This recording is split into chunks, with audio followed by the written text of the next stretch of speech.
Be talking about global theater. When did the global theater begin? Well, the original global theater in London, built for William Shakespeare's company, it opened in 1599 on the Bankside.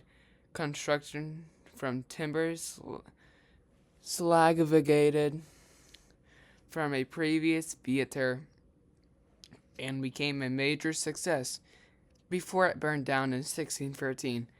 Then a second global theater was built in 1614, but then closed in 1642 by the Puritans. Puritans, I think. Okay. And was demolished by 1644. The modern reconstruction, Shakespeare's Global Theater, reopened in 1997.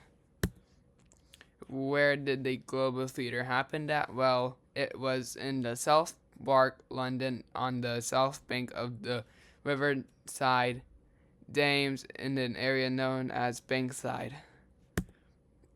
What are the characteristics of Global Theatre? Well, an iconic open-air 20-sided playhouse with a fresh stage, a central yard for groundlings, and galleries for seated audience, featuring unique elements like the roofed stage, the heavens, with trapdoors, painted pillars, and a balcony designed to accommodate large diverse crowds, and enhanced dramatic effects with minimal scenery. Here are the three plays that happened in the time of global theater. Hamlet, a quintessential tragedy. It was a major hit at the Global Theater, featuring leading roles for actors like Richard Barbag. The second one is Macbeth, this dark and powerful tragedy exploring ambition and guilt, was also a staple at the theater. And the final one is As You Like It, a pastoral comedy showcasing the lighter side of Shakespeare. It was performed early on by its company at the Global Theater. Here are three playwrights at the time of Global Theater. Ben Jonson, born in 1572, died in 1637. A prominent contemporary and rival of Shakespeare's, known for his sharp satires and classic comedies like Volapone, The Alchemist, and Bartholomew Fair, many of which were performed at the Global Theater.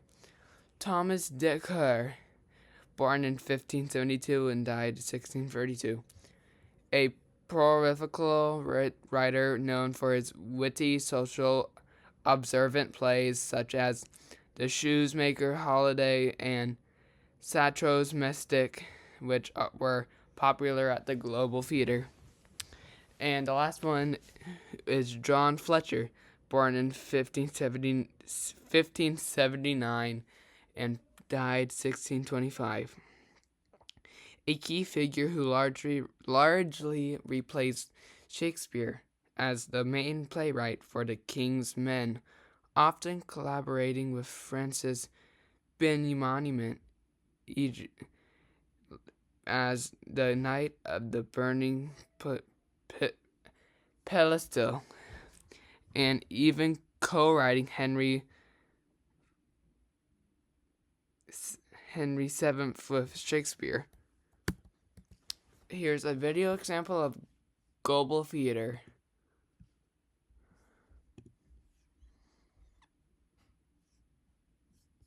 We're standing in front of Shakespeare's Globe, a modern reconstruction near the site of Shakespeare's own Globe Theatre, built in 1599.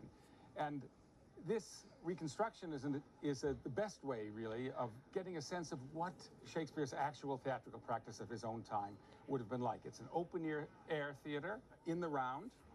It accommodated up to about 3,000 spectators crowded in, most of them standing in front of the stage. There was a trestle stage that thrust out into the crowd. The crowd surrounded it. And then there were galleries. So you paid a penny to get into this theater. The money was put in a box. That's why we have the term box office. And then if you had the money and you had another penny, you could get out of the sun or out of the rain at least as often and paid to be in one of the gallery places where there was at least a little roof over your head. If you had another penny, you could get a chair with a cushion. And if you had a lot of money, sixpence at the time, that's a substantial amount of money, you could get one of the seats behind the stage or possibly even on the stage that were terrible from the point of view of seeing the play, but were great in terms of having people see the beautiful clothes that you were wearing, which evidently was an important part of the experience of the theater in Shakespeare's time. The theater had no artificial lighting, and it had no sets of the kind with which we're familiar. It had a chair that could be brought on and off the stage, or a bed that could be brought on and off the stage, but basically nothing like the sets that to which we're accustomed, as it had no curtain also, no illusion. There's a platform, and on the platform there are the actors who must have developed very powerful voices as well as powerful memories, because they could speak their plays out and be heard by 2,000 or 3,000 people in the round space. The theater was not without some sense of something other than simply the flat stage, because it had two columns that held up a kind of canopy over the playing space. The canopy over the playing space was important, for one thing, because the single most valuable property that the players owned were costumes. These theaters paid much more for a good costume than they paid for a play. The costumes were valuable in themselves, and they were valuable symbolically, because especially in a stage without sets, the costumes carried huge symbolic meaning.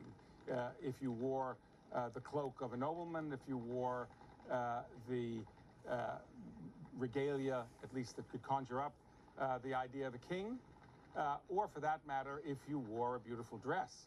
And there were beautiful dresses worn. They were worn by an entirely male company. That means that all of the great, and minor for that matter, female parts, Desdemona, Ophelia, Cleopatra, the like, were played by boys.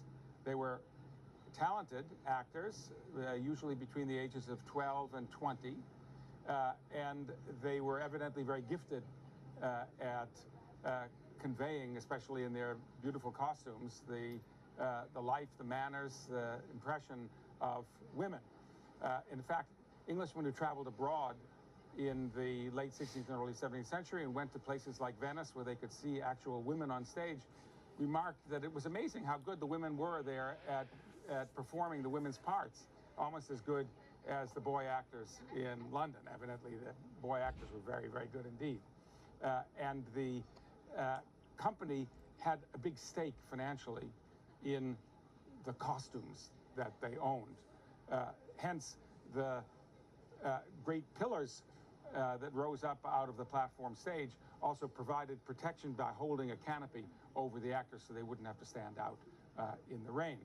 But also there was another symbolic association with that canopy, which was often painted with stars and conveyed the idea of the heavens above the heads of the actors. I'm going to stop there. Well, that's all I'm going to be showing you for today. Thank you very much, and bye! Okay, I just forgot one more saying. It's the 3D model of Global Theater. Here they are. I can't get the full version because difficult to see with the white and black on the inside. So I took this instead. Don't mind the hot glue stuff. Got hope of it, but thank you. Bye-bye. Oh.